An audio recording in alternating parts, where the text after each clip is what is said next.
having some technical difficulties, so we're just waiting. Yeah? Yeah? Okay. I will now call to order the Clarke County School Board meeting, February 28th, 2022. Please rise for the Pledge of Allegiance. Pledge allegiance to the flag of the United States of America, to the republic for which it stands, one nation, under God, indivisible, with liberty and justice for all. Any questions about tonight's agenda? I would move that we accept the agenda as presented. Second. All in favor? Aye. Aye. All opposed? Any questions about the consent agenda? I'll move that we accept that agenda as presented as well. Seconded. All in favor? Aye. All opposed? Presentations? Yes, February is recognized annually as School Board Appreciation Month. The theme of this year's celebration is Building the Future of Public Education, and it reflects the partnership of the Virginia School Boards Association with local school board members as they serve their divisions and advocate for public education with local, state, and federal leaders. Locally elected and appointed school boards play an important and vital role in a representative democracy. Decisions made by local boards of education directly influence instruction in Virginia's public schools. These decisions affect the present and future lives of children. The job is to establish a vision for the education program, design a structure to achieve that vision, ensure schools are accountable to the community, and strongly advocate continuous improvement in student learning. The time spent in board meetings represents just a small fraction of the hours school board members spend leading in their division. Their love for learning and concern and caring for students, staff, and community drives board members' desire to lead so students can achieve.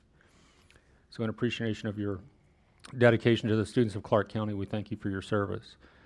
You know, we've all been faced over the last couple of years with unprecedented change and oftentimes very differing opinions on what we should do and how we should do it. And while school staff is in the on the forefront of that every day, it goes without saying that you are too. And even though we don't get we do get beat up in social media and in various places, so do you. And for not much pay. So your dedication and commitment to Clarke County, to our students, to our staff, administrators, and all those that we serve is much appreciated. And we do have a small token of appreciation for you. We did it a little bit differently this year, so you just have a goodie basket you can dig through.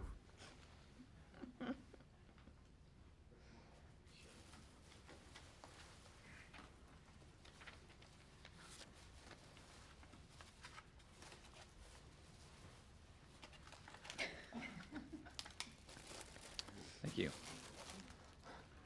Yep, no time like a present. Okay. That's you. funny. Thank you. I will also go ahead and say thank you to my fellow school board members. We have done a lot, and we've done a lot even pre-COVID, so I appreciate you all, and I'm really glad to work with each and every one of you. This month is also Clerk Appreciation Month, and so as everyone realizes, Ms. Weir is our superhero. Thank you for everything you do for us. You are the glue, and I don't know what we'd do without you. And hopefully you can put those little flowers on your desk. Thank you. Okay. Finance Committee, Ms. Bennett.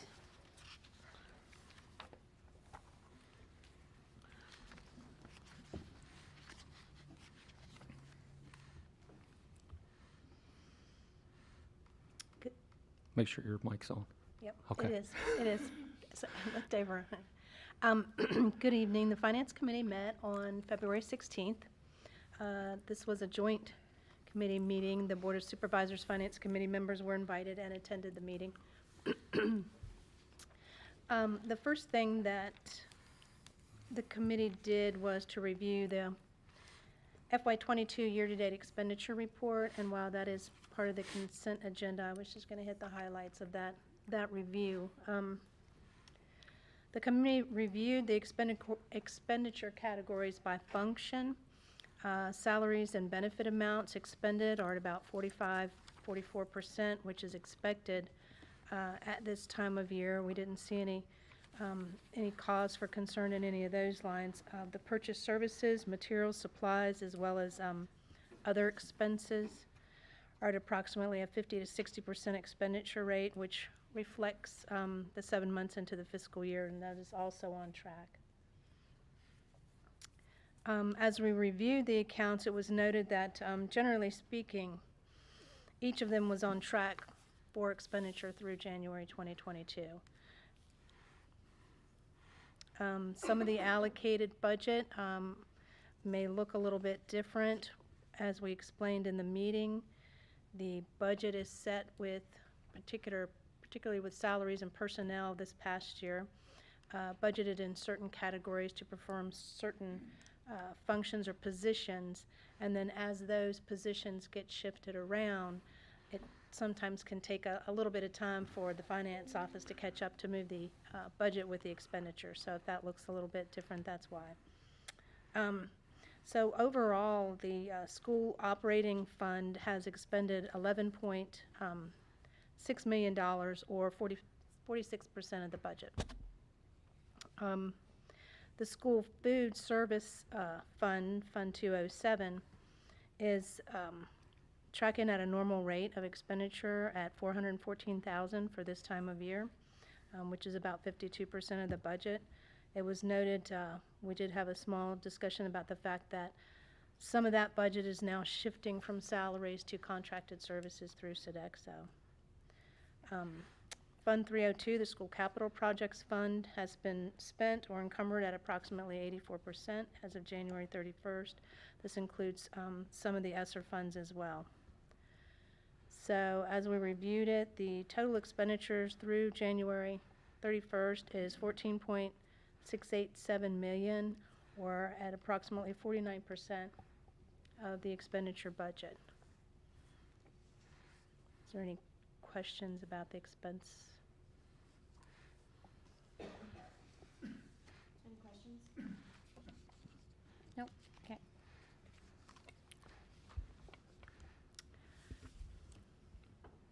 So the next item that the Finance Committee reviewed is the FY22 revenue to date. The original budget for fiscal '22 was based on a lower ADM at that time of 1,713. The current projected fiscal 2022 estimate is based on an ADM of 1,820. So some of the estimated amounts are projected to change, so that's why we're reforecasting and reviewing this. You have that up there. So the first column on the left is the fiscal 2021 actual. The next column to the right of that is the fiscal 2022 revised budget column, and then the column to the right of that is our FY 2022 estimate. So the next column is the estimate versus the revised budget. So you can kind of see which amounts are changing. The report is broken into sections. The top section is the local revenue. And I'm just going to hit some of the highlights. The like the first line being a negative 8,521 based from the revised budget to the estimated, and that is rental and facility fees. So that's kind of expected. We're not renting the schools and whatnot for some of the, particularly the churches and some of the entities, because of, I think COVID is still sort of keeping that tamped down. One of the other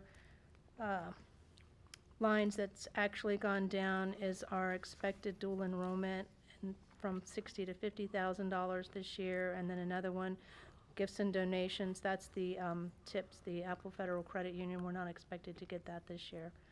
So overall, as just as an overall total, local revenue is expected to be down about $42,000 from the original budget. So we look down into the next section. That is the state section. So much of this is driven by the ADM, so a lot of that changes because of that. The first item that is increased actually is basic aid, and it's increased almost $160,000. There's some other items that are increasing, the remedial summer school at $25,000, regular foster cares due to increase, special education, just some of these, I'm just highlighting some of these items. The early reading intervention about halfway down is expected to increase up to $54,000. The supplemental lottery per pupil.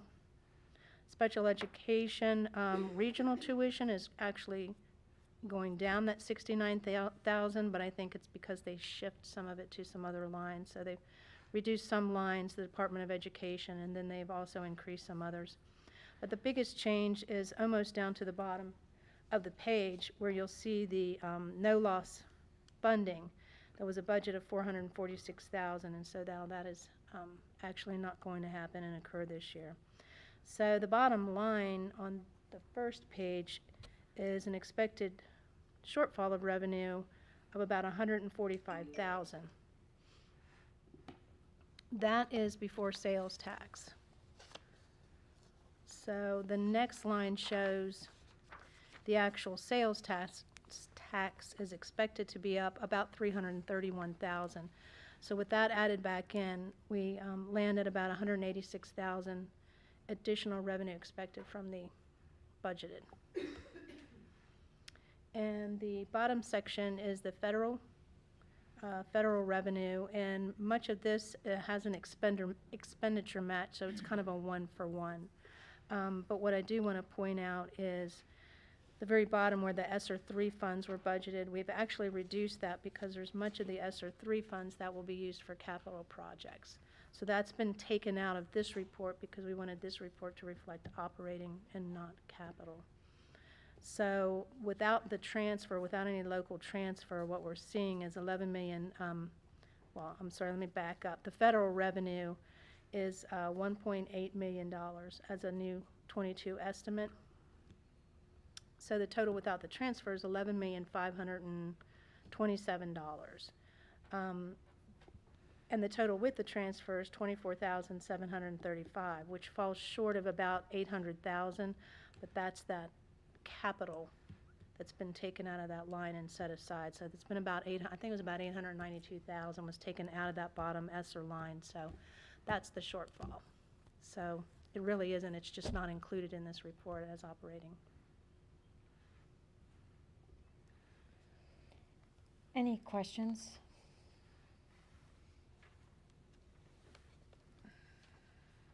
I do have one, and it probably should really be asked at a finance committee meeting instead of now. But so when the ADM increases and we see an increase in things like regular foster care and gifted education, I think there's an increase, remedial summer school, just because there's an increase in the number of students doesn't mean that there's an increase in the number of students who are receiving foster care services, right? Yes. Or That's correct. Because that's a separate report. So the foster care number wouldn't necessarily change just because we have an increased ADM of 20 students. Foster care students are reported separately, just as special education students are, et cetera, ELL students. So that is correct. okay. Thank you. Okay. No questions? Okay. Thank you. Thanks, Ms. Bennett. Thank you. Dr. Bishop. Quite a few things for this evening. School Division has partnered with the Education Foundation to host Gordon Corman on April 4th and 5th. Alicia Deem over at the middle school played an important part in getting Mr. Corman here. He's written more than 80 children's and young adult fiction books over his career. And he'll visit Johnson Williams Middle School on April 4th and meet with students. And on April 5th, we'll visit each elementary school for a half day. Career and technical ed opportunities. WOW is on again, It was on and then it was off, and now it's on.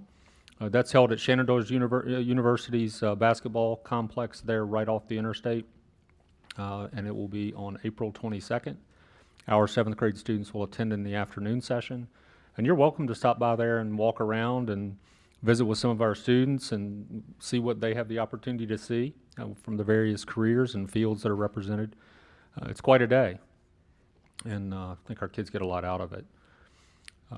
Interested CCHS students will have an opportunity to participate in the Day in the Life of an Athletic Trainer. That event is also scheduled at Shenandoah University, and it's on March the 9th. We have 16 students who plan to attend that session, and there's an informational flyer attached for you. Widget Cup, you might recall that we've participated. This will be our 3rd year.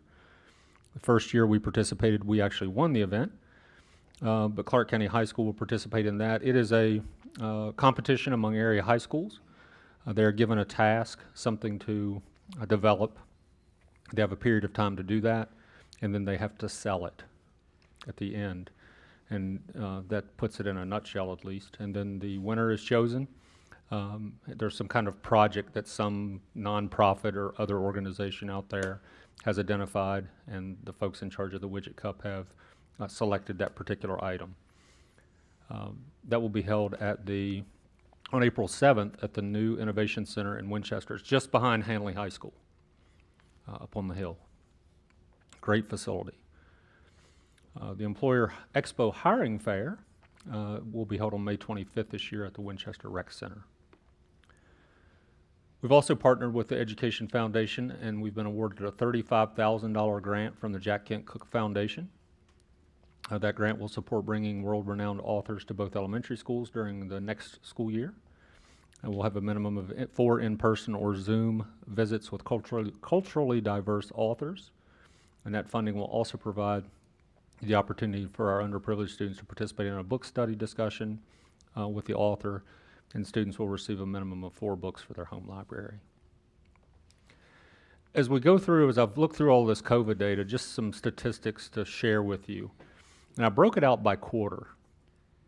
So in quarter 1, you can see the number of students who were positive. We had 39. We had 119 students quarantined. 8 staff members tested positive. 2 staff members were quarantined. So there were 130 students who were quarantined total. So 119 in column 3 there, in column D, and then the 11 that are in column G. Of those 130, 11 were quarantined and then became positive because of a direct contact. That quarantine, or that positive, was not necessarily associated with school. They could have had a contact at home, at grandma's house, at some kind of community event, and I looked at it from a period of 14 days. So if on the 1st of October I was exposed, I looked down our spreadsheet to the 15th for that incubation period. So we had 243 total entries into our tracking spreadsheets during first quarter. 168 of those were COVID related, so 69% of them. The other entries could have been strep throat, could have been flu, could have been a variety of things. The primary variant at that time was Delta. And I've already mentioned that 8% of our students, 11 of 130, ended up going from quarantine to positive during that first quarter. The second quarter, with the onset of Omicron, it looks a lot different. 670 entries into our tracking spreadsheet. 553 of those were COVID related, so 82.5%. Mentioned the primary variant during quarter 2 was Omicron. 323 students were required to quarantine, so the 313 in column D plus the 10 in column G. And again, tracking over a 14-day period, only 10 of the 323 ended up positive at some point in that 14-day window. So about 3%. This is just looking at the data a little differently. All that data is as good as we can only process it and disaggregate it as it's reported to us. So are there other cases that existed at that time in one of those quarters that we don't know about? It's perfectly possible. So that's just another way to take a look at some of the data that we've been tracking all year. I can tell you now, we have had very few identified cases. We're following the new guidelines, the new VDH guidelines for quarantine, and making sure that it's that day 1 to 5, 6 to 10. The contact tracing now is only done if there are more than 3 cases in a particular group, a classroom, a team, etc., or if it affects 10% of the population. So those are the new guidelines. But this is the information from quarters 1 and 2. So we heard a lot throughout the process that we were quarantining a lot of students. We were supposed to be. We were following the guidelines. But at the end of the day, very few of them ended up being COVID positive. Again, we know what was reported to us. So just another way to look at it. Can I just interrupt you? Sure. I know you have more to say, but, so we've had, we don't have masks as a requirement anymore, so it's been about 5 weeks, right? Is that right? Or It's 4? been, about 4, about a month. And so cases have been relatively stable. They're on the and then to decline. your point, on the decline. And the CDC on Friday changed guidelines. So now your community statistic, your community grade, is based on hospitalizations and a number of available beds in hospitals.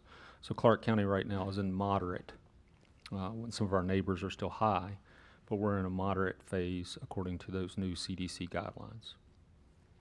They also removed masks from school transportation on Friday. That was set to expire on March 18th anyway. It is still required in airports, airplanes, etc., but it's been removed from student transportation. So we're continuing to follow the guidelines as they've been updated, and we seem to be going along fairly well. I asked principals during our meeting last Thursday, just anecdotally, about how many staff members were no longer masking. Boys seem to be a little bit higher than some, or than the others, a little over 50% maybe. It seems like every day a few more people take their mask off. The others were less than half, maybe 30% or so. We still have a lot of students who are wearing masks, but again, it's the choice. So it seems to be going well. This is just an FYI, because last year when we did this, we had some reports that there was something weird going on at Cooley Upper Campus.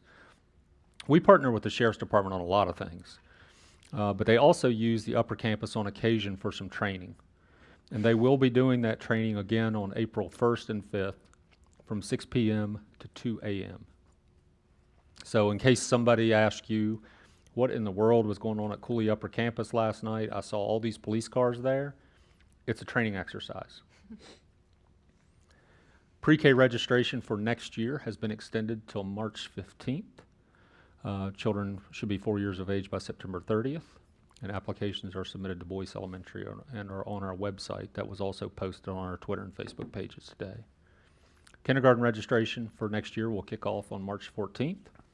We will have a link available on our division website on that day, and parents must register their child in the attendance area in which they reside. And then the budget presentation, just a reminder for the school board, is set for next Monday, March 7th at 6:30 down at the Government Center. That's when we have an opportunity to present the budget to the Board of Supervisors. That's all I have. Just before I forget, Miss Brewer emailed me and wanted me to mention that the spring musical is happening this year, and so it is March 25th, I guess, that weekend, and they are doing You're a Good Man, Charlie Brown. So it's the first musical we've had since 2019.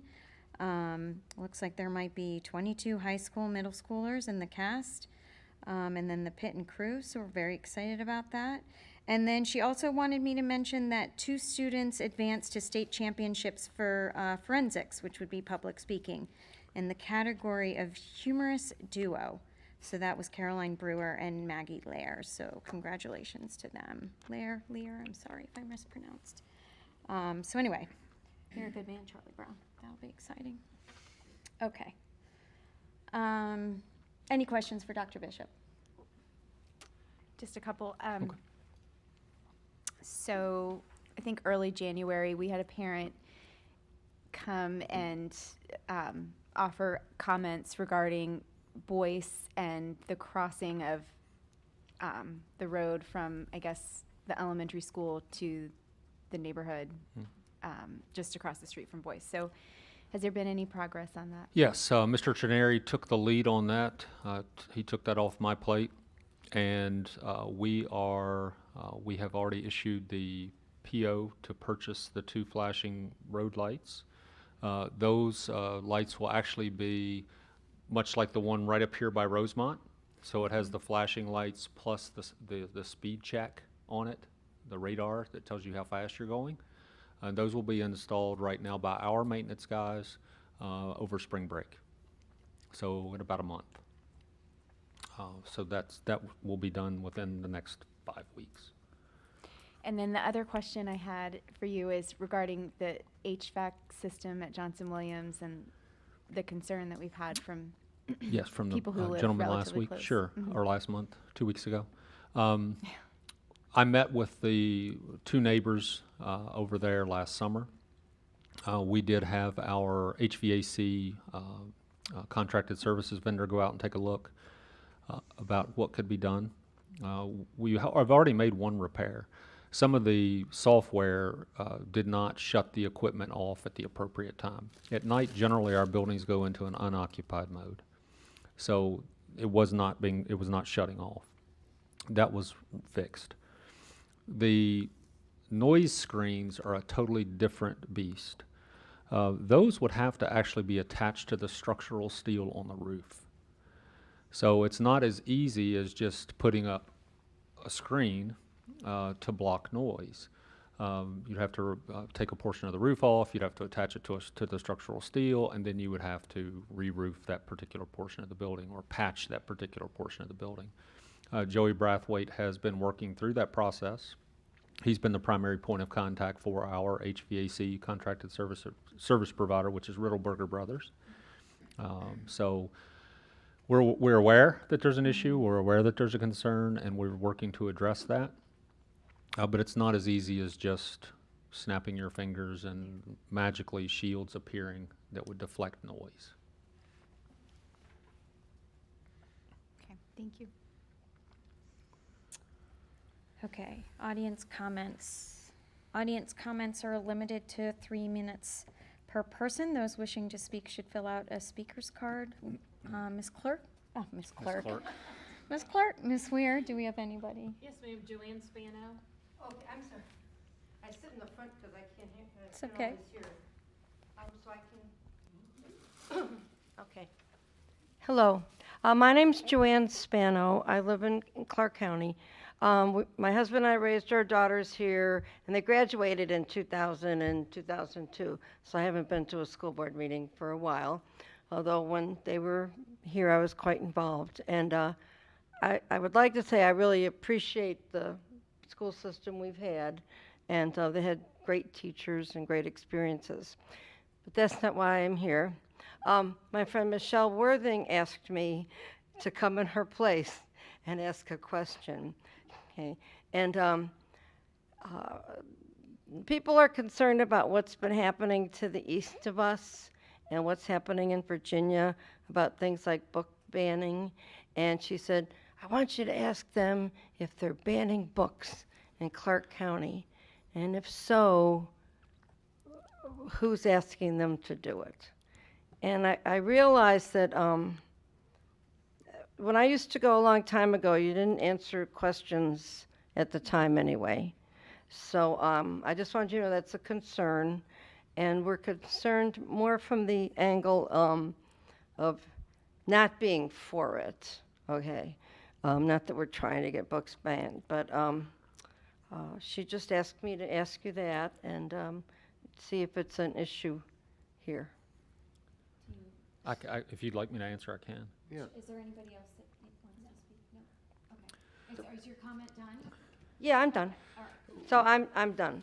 Okay. Thank you. The school board has a process identified in policy for anyone who has a concern about literature.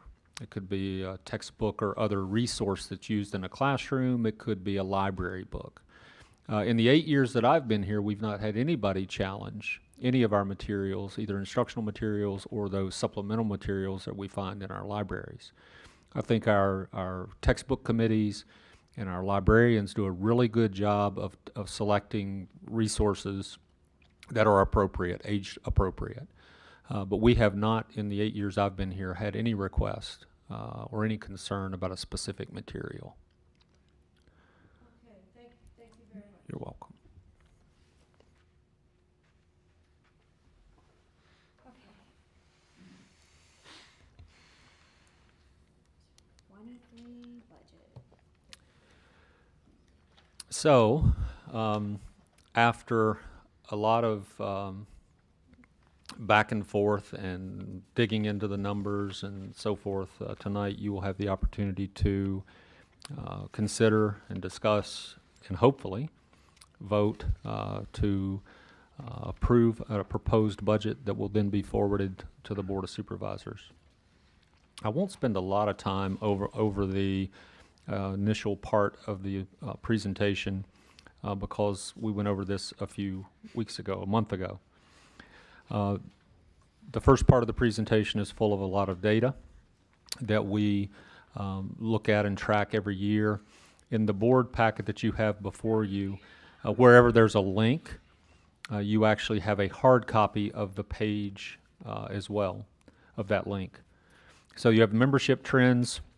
I think we do a really good job of tracking our enrollment and our projected ADM, our membership. We have historical data. We could go back further, but our tracking spreadsheet goes back to 2003, 2004. You know, we've had a couple of interesting things over the last year, basically, year and a half. Last year, we ended up with less students than we anticipated. Brenda mentioned earlier, you know, our budget last year was based on 1,713 students. Right now, our budget is based on a revised ADM number of 1,820. And I'm not so sure we shouldn't revise that again, because it seems like weekly we are getting new students into our school division. From December 7th to February 2nd, we had 13 new students. You know, although that seems like 2 months worth of time, and it is, 3 weeks of that was holiday. So really in a 5-week period, when people aren't worried about school during those 3 holiday weeks, we got 13 new students. That's a lot for us. We see the build out of Shenandoah Crossing, many empty houses still over there. I drove through the new portion of the Hermitage yesterday. There is a spec house in there, or the model home is in there. There are currently 4 houses under roof, and a 5th one that I would guess in the next 10 days will be under roof. The first floor is framed out, and it looks like they're ready to start framing on the 2nd floor, and soon thereafter it will be under roof as well. According to my conversation with Mr. Boyce, and he mentioned it at the Finance Committee meeting, the plan is that that will be built out by September. So we're taking a look and tracking ADM, and I made another adjustment today based on what we're seeing. The average daily membership, just in a graphic representation, sometimes people just can look at graphs and it tells a bigger story than a lot of words. So just trying to provide different visuals for people to be able to look at. School enrollment, you can see by school how enrollment has gone up and down over the last 12 years, basically since the 9-10 school year. The high school back 12 years ago was nearly 800 students, and now we're right at 700 students. Cooley, you can see, has fallen off some. Boyce as well. And Johnson-Williams has remained fairly stable over the last 12 years. They did have a couple of spikes with this current 9th grade class and 10th grade class at the high school that just went through Johnson Williams a year or two ago. Current freshman class is about 185 students. Current sophomore class is about 190. Compared to our senior class, it's like 160, 165. And a junior class that's in the 140s.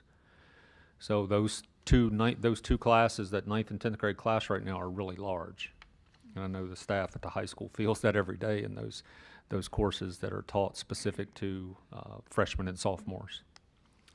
Our religious exemption and homeschool students, you can see that spike during the 2021 school year, where we had 104, 105 students choose, or families chose to homeschool instead of having their children 2 days a week in school, or later it was 4, but initially it was 2 days, or in a fully virtual program at the middle and high school. So we did see a spike then, but that's a spike nationwide. It's not specific to Clarke County. Our religious exemptions have remained fairly stable since the 14-15 school year. Our SPED and 504 numbers, I'll just remind you that the state started splitting those two out back in the 15-16 school year. That's why you see an orange bar just from 15-16 until now. But we have seen a slight increase in our SPED population, but I can attribute that to some of our homeschool students returning this year and some newly identified students as well. But when we lost those 104, 105 kids last year, some of those students were special education students and were not enrolled in our school division at the time. Disadvantaged enrollment, you can see that has kind of grown slightly over the last few years, with more of a spike this year in 21-22. Although the percentage has remained fairly constant. The orange bar represents the percent. Clarke County runs 22-23% free or reduced meals. And then our homeless population has remained fairly steady as well. Generally, in most years, we have 4 or 5 students that we're working with that are classified under McKinney-Vento as homeless. Our English language learners, we have 100 students who are identified. About 75 of those are actually receiving services. The other 25, you might ask, why aren't they receiving services? They've, I'll use the term, achieved out of the program, so they're not actually in need of services at this time. Our pupil-teacher ratios can be a bit misleading based on the state calculations, but this is an apples-to-apples comparison across all school divisions. It's all calculated the same way. You can see in the orange and blue bars are our K-7. When you talk from the state level, they recognize elementary as K-7, secondary as 8-12. So that's why this is split out that way. Our classroom ratios are slightly below the state average in both K-7 and 8-12. And when I say slightly below, it's seriously like 0.5% to 1%, or I'm sorry, half a student to a student. It might be 12.5 to 13.1 at the state level, but it's very, very close. On-time graduation rate. In spite of the many challenges that we have every year, our on-time graduation rate remains one of the highest in the Commonwealth. I think this past year we were a little less than 99%, and we know that that was one student. The good part about what we do is we find you, and we push you, pull you across the finish line, whatever it takes. So when we start talking about budget, this is the first year of the biennium, so we have a new composite index. Ours went down slightly, and don't count your pennies because that's about what it equates to. We went from 0.5729 to 5728, but you can see our comparison to our neighbors in Frederick, Loudon, and Winchester. So for the, I guess, third consecutive biennium, according to the composite index formula, Clarke County is a wealthier community than Loudon. Therefore, we're responsible for about 57 cents on the dollar spent in on education. Our role, your role, in terms of the Code of Virginia, is to estimate the amount of money needed to have our program operate next year. Budget development. So I mentioned this earlier. I did adjust the ADM again today. When you saw this back on January 24th, that ADM number was 1802. And we went to 1815. And then today I adjusted it to 1825, plus our 30 pre-K students. Pre-K students are not counted in average daily membership, just K to 12. You can see our estimated enrollment in each building next year in the black number beside each school, and the current enrollment as of the 22nd of February is in red. And you can see that most of our schools are going to be as full as they are this year. We have 165-ish students graduating from high school this year. We'll have about 120 come into kindergarten. So over the last, well, again, since I've been here 8 years, we see a reduction in enrollment just in the difference between the graduating senior class and the incoming kindergarten class. That's where we generally see it. But then we get a trickle, especially at the high school, as students leave private school and come to Clarke County High School. We have students this year, I think Ms. Waring has seen 76 new students enroll at Clarke County High School, and we've lost 45-ish. So we have a net gain of about 21, 22, 23 students, somewhere in there. I think I got that right, Ms. Waring? So we have seen a net increase of about 23 students at the high school this year. But 76 new students have come in. Again, I mentioned the composite index. Every line item in the budget has been vetted and reviewed individually as we go through this. And our personnel is expected to be flat for FY23, even though we very well might repurpose some positions like we've done in the past. Initiatives this year, our instructional programming for our students, not only our daily programming, but also continuing our intervention and remediation services that we've started. We do have those grant dollars that will continue to support our remediation intervention services for students who have fallen behind due to the abnormalcy of the last 2 years. No new personnel, I've mentioned, and improving salaries and benefits for our employees. Those budget development factors, salary comparisons between Winchester, Frederick, Clarke, Warren, and Loudon. We did add Loudon this year at the request of the board, just as a point of comparison.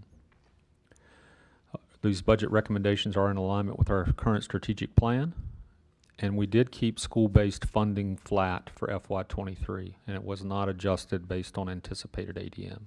Generally, I use a series of formulas to provide school-based funding for different expenditures, technology, instructional materials and supplies, etc. But since we didn't have huge differences between this year and next in enrollment, I just left those flat.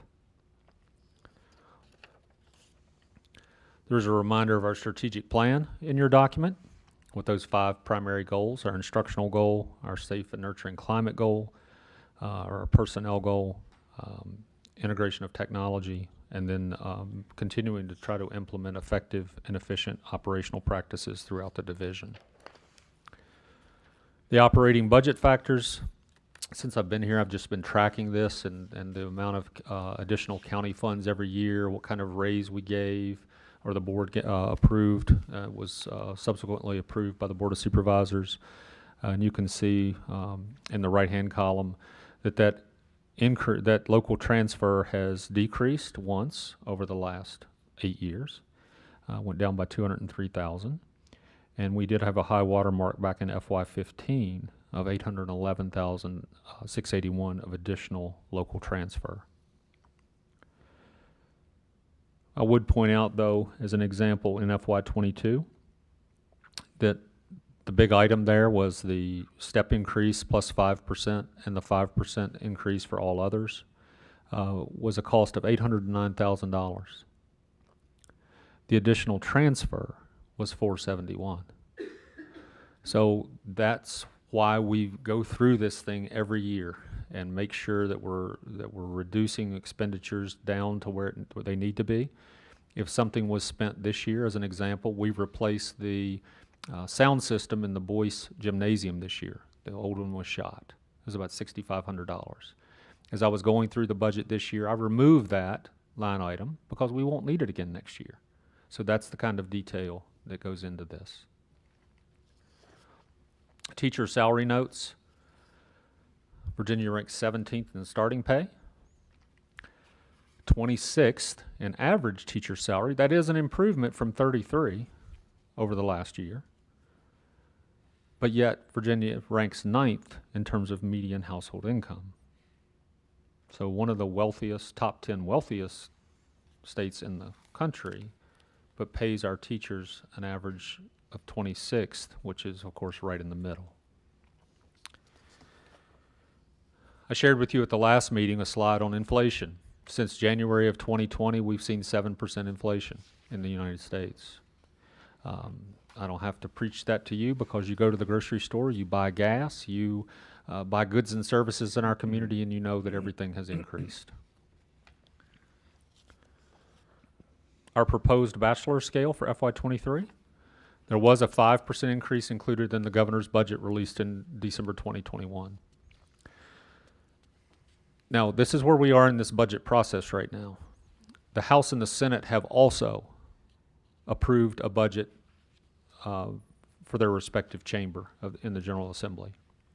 Of course, they're not in concert, so now it goes to a group of conferees, and they will hash out and negotiate the final terms of the budget. One of the differences in the budget is the House proposed 4% increase this year, 4% next year, with a 1% bonus each year. So it's still 5% money each of the 2 years of the biennium, but only 8% of that 10 would be a continuing budget item. Those bonuses are not, they don't continue. Once they're paid out, they're done. The Senate, on the other hand, proposed 5% each year of the biennium and a $1,000 bonus at the end of this year for staff. Now, that $1,000 bonus will be based on SOQ funded positions.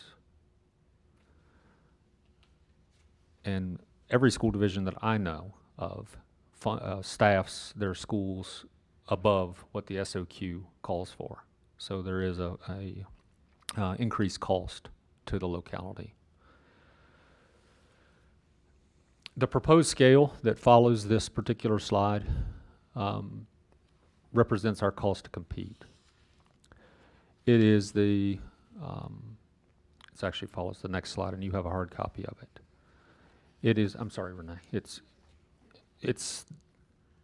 the next slide, that one, but they have a hard copy of the salary comparison in their packet. It is our cost to compete scale. What I see across our locality across the area, is school divisions are proposing a 5% pay raise next year. This exceeds that. At every step of the scale, if you multiply the current salary in Frederick County, let's say, by 5%, you will see that Clarke's answer to that is a higher dollar amount. It is the scale that needs to be funded this year to compete to hire and retain staff. I don't want to get stuck on a percentage. It's the scale we need to compete. Just a couple of other notes. Master's degree stipends, we are slightly higher than our neighbors in Winchester and Frederick, unless they've adjusted theirs or plan to adjust theirs. We do have 64.5% of our teachers in Clarke County who have earned a master's degree. Each 1% is $169,070, and that includes all of the salary-related fringe benefits. And those salary scales are not adjusted for our neighbors because we haven't seen their adopted budgets yet. But I just know what I read in the paper and what's been proposed in the other localities. So the scale that's before you for this evening would have a starting salary of $47,300 compared to this year's starting salary of $44,000.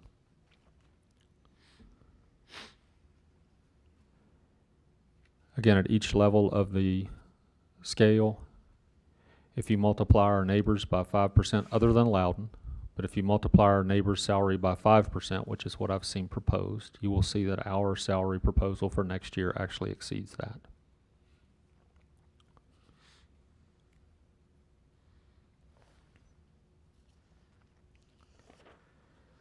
So these major operating budget changes, they remain the same from where they were on January 24th and where they were on February 14th. Salaries and wages increases, 1.69 million. Health insurance increase of 10%, 217,521. We did have a joint administrative services meeting today. The group is going back to a particular vendor and trying to negotiate the price down, and that information will be forthcoming. But the 10% is within the range of where we expect the increase to be, although we are trying to negotiate that down at this point. I can't release a lot of detail because we don't want to hinder any negotiation with that particular provider. So we feel like that the 10% increase will be on target. So a total of $1.9 million, basically. Our food service fund is that standalone account. Remember that the food services is by itself. It's not part of our operating budget. That program is managed by Sodexo. We do have 4 employees that are currently with Clarke County Public Schools. The rest are now on the Sodexo side of the ledger. We have adjusted all of our expenditures and revenue, budget based on $800,996. So revenues and expenditures match. That is a decrease of almost $57,000 from FY22, $56,698. Our capital projects fund, we like to address both planned and unplanned capital expenses. Generally, those year-end fund balances are requested for capital. The operating fund balance from FY21, as you'll recall, was returned to the county for work toward the broadband initiative. That was about $1.4 million. So coupled with the county's grant, we'll fund the broadband initiative in the county. For the first time in a long time, maybe forever, we do have a proposed state budget which includes school construction money. Differences there between the House and Senate budget. The House has proposed that that be done as a grant program. The Senate has proposed that we go along with, or that the budget that's adopted follow the governor's guidelines, which means everybody gets a share based on ADM and $1 million, and then your ADM adjustment would put us at $1.416 million.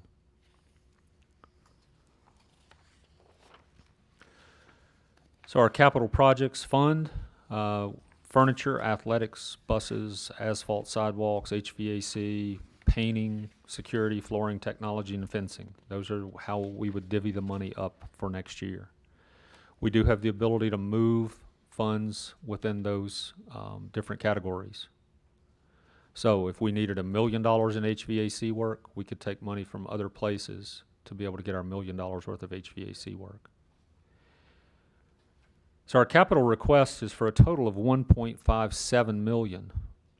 That's $1.416 in the school construction money from the state, and $154,000 from the Virginia Public School Authority Technology Bond. Those funds are distributed $50,000 for each school division, $26,000 per school, and that's uniform throughout the state.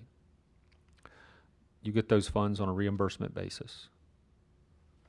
Those have to be spent on infrastructure or on testing devices. We can't go buy a kindergarten classroom, a set of Chromebooks, and use VPSA tech money because kindergarten is not a testing grade. So infrastructure or to support the school, the testing program. Because of the revenue coming from the state this year, there is no specific request for capital funds from the county. So for the first time in 8 years that I've been here, we have no request. The state funds can be carried over 3 budget cycles. So whatever's not spent this year can be carried over till next year and the year after, according to the way it was proposed, since we don't have put a disclaimer on that until the ink's dry on the final budget. So there would be no request for capital funds from the Board of Supervisors. You can see graphically our county capital transfer requests over the last few years. The one spike in FY17 was the renovation of this building. The school board had set aside about $500,000, and then the Board of Supervisors supported that and paid cash for the renovation on this facility. So our updated executive summary. And I'll walk through this by thirds like I did previously. On the expense side, you can see FY22 adopted in the left column, the variance, and then the FY23 proposed. So we have $1.9 million of anticipated expense. 1.69 for the salary improvement, $217,000 for the health insurance increase. The variance is $1.394 million. So there's been a little over $500,000 tightened up, for lack of a better way to put it, in the budget. Expenses that were incurred this year that won't be incurred next year. The Boys PA system in the gym as an example. You can see the food service fund on the expense side would be reduced by $56,698. The debt service fund by $36,004. And the school capital fund would actually go up $954,000, but that's without any county contribution. Those are solely the state funds, construction funds, and the VPSA tech bond. On the revenue side, based on an ADM of 1825, the revenue on the school operating side would increase by $728,487. The food service fund, revenue there would also be reduced by $56,698 to make that to balance on the with the expense side. Debt service fund, a reduction of $1898. And then you can see the school capital monies there, the 1.416 increase, because the 154 has been there forever. It's something we get every year whether we want it or not. We don't spend any money because we don't need to buy computers or we don't have any infrastructure needs, then we don't get the money because it's done on a reimbursement basis. The revenue side. Current school operating fund revenue is $13,347,000. The proposed is $14,013,918. Food service, nothing from local tax funding. Debt service, you can see a slight reduction there on the debt service side based on our mortgage payment is ultimately what that references. Then on the school capital side, you can see a reduction of $462 because that's what we received this year based on the request from the school board. So, I said to you last month that if we get what we got this year, including the operating fund, the debt service fund, and the school capital, that we would be, I think at the time it was like $102,000 short. As we've continued to massage this thing, it's $170,240 to fund that large salary initiative that we've spent 2 meetings talking about.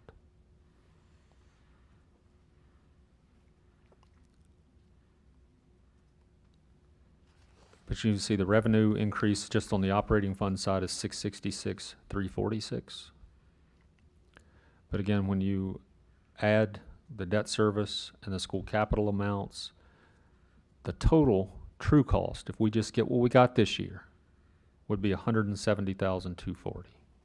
So that's actually the request. Fund us the way you did this year, plus $170,240.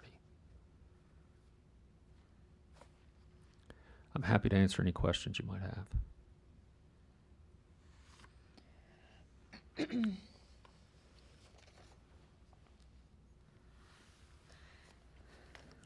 And you factored in the increase in the ADM in Yes. that 170? Yes. Okay.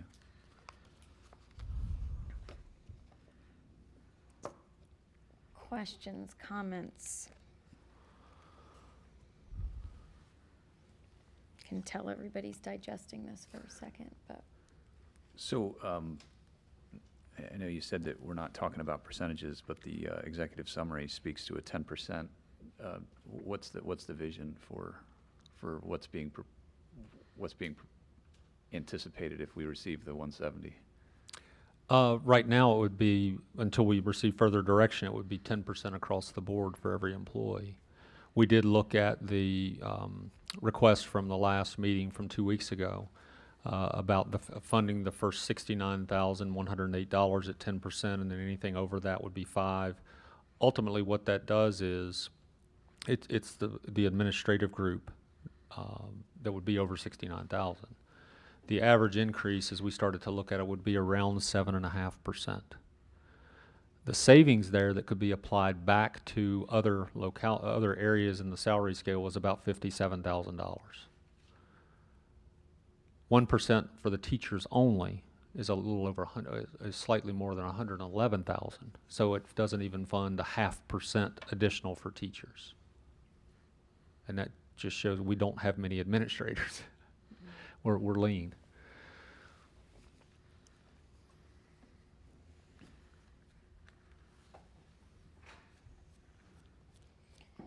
Mr. Schutte, any comments?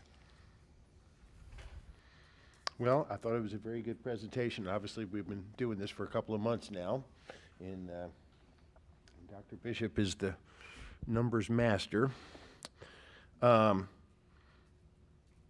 just think back, really, first I have to say, over the last particularly 8 years since Dr. Bishop has been here, the county has given us something, even in tough years, that we've asked. And I think the Board of Supervisors has been just great to work with, I think. And there have been some tough years mixed in there. When we did our initial salary comparisons with our surrounding counties, we took Loudon out at the request of the Board of Supervisors because they're Loudon. This year we've added it back in because that is where the teachers that we lose, that is where the majority of them go. I believe I'm correct in still in saying that. But we were told to concentrate on our immediate neighbors and to stay competitive with them and to do, and then the last that has gone on. Frederick County is now one of the fastest growing counties in the state. They are, they have moved ahead, and we, even though we have gotten an increase every year, as was pointed out, we still find ourselves falling behind. And so I think everybody on this board, one of, if not the top priority, is teacher retention and salaries. And so at some point we've got to catch up because they're pulling away, and we don't know yet what the numbers from the other counties are going to be. But at 5%, if they come in at 5%, this would make us competitive. That's and for me, I really feel that where we have to be super competitive is at the lower levels of experience, because my experience has been that Mr. Catlett has gone out, and I've said this before, sometimes it feels like we're the Minnesota Twins and Loudoun County is the New York Yankees, and we are a farm team for them.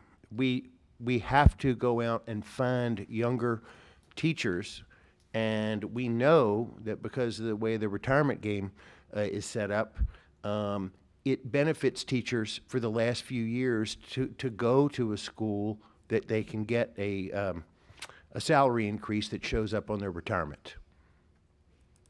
That's just the way the system is set up. So I am a 100% supporter of trying to take this year and to catch up, particularly because of the circumstances that go along with it, the increase coming from the state, the fact that we have no capital requirements this year. I just think it's as good a year as we're going to find. And I am not in support of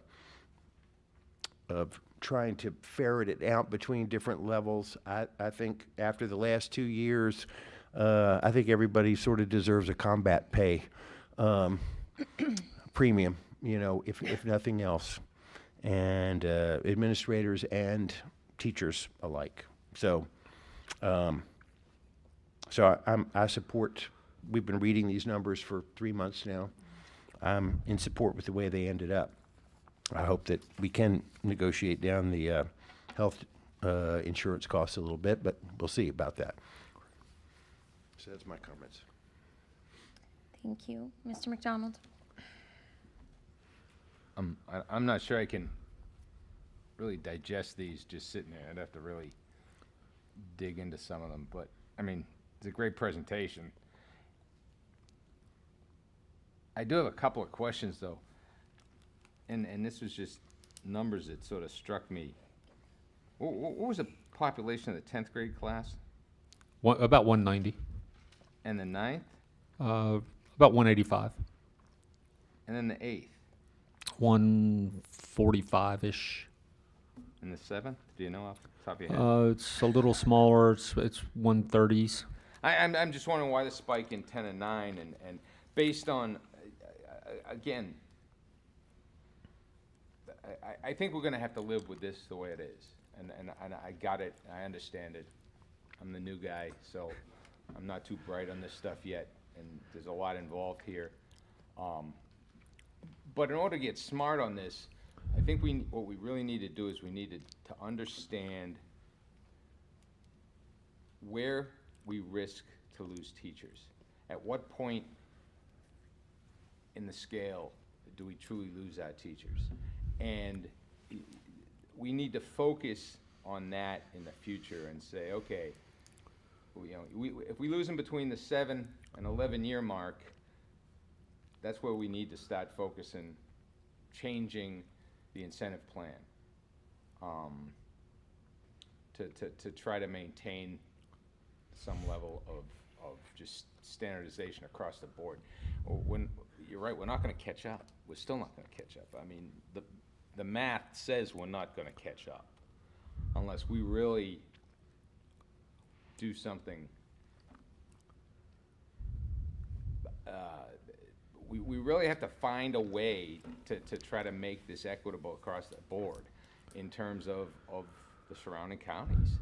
If we want to be able to educate our students, and the reason I ask about those numbers is we're seeing an influx of new housing being built, and all these new houses aren't farms. They're going to have kids, and they're going to be, and the ones I've seen built are pretty substantial houses, and for the value that you're going to pay for a house, if it's going to be $700,000, $800,000, $900,000, the education they're going to expect, especially if they're coming from the east, that's what they're going to be looking for, and we have to be able to respond to that. We have to be able to find ways, innovative ways to attract good teachers and keep them here, particularly to keeping them. The retention of teachers is so important to me. It's just, I've had teachers that changed my life, and it's just, they're just so important, and I don't know how to stress that enough. I don't want to get a soapbox, so I got it. I understand. I don't think I have a lot of questions without digging down into real deep numbers, but I think the data in terms of teacher retention, I'd love to see some raw data. Who leaves? Why we leave? Do we do an exit? Mm-hmm. What is a general reason most teachers leave? It's usually a spread, a variety of reasons, but salary is often the top reason. You can't eat benefit. You can't eat environment. You can't put environment in your gas tank. I mean, it can be a wonderful place to work, but it doesn't feed your kids. It doesn't feed yourself. So, and again, I look at these numbers, and I'm a former Army guy, and this is less than you pay an incoming second lieutenant. And second lieutenants don't have much to live on.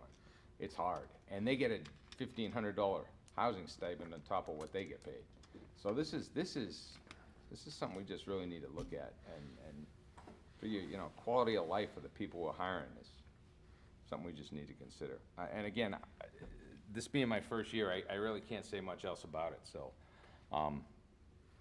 but we need to think outside the box and figure out a way to attract good people and keep good people, and that's pretty much what I gotta say. So I'm done. Sorry, Mr. Turkel, I don't mean to take your turn here, but it's a national conversation right now, right? This isn't just specific to Clarke as far as keeping people and retaining our teachers and paying them what they sort of deserve and what value they bring to the education system, right? So it would be nice to see if we could get an idea of who leaves, maybe a broad reason, right, of why people are leaving, maybe some categories. I think the Board of Supervisors would be very interested in some hard numbers in terms of where we lose teachers, why we lose teachers, and then we can go to them with a solid plan of saying, look, we need this to fit in here. You know, do the cost-benefit analysis for them, and just, you know.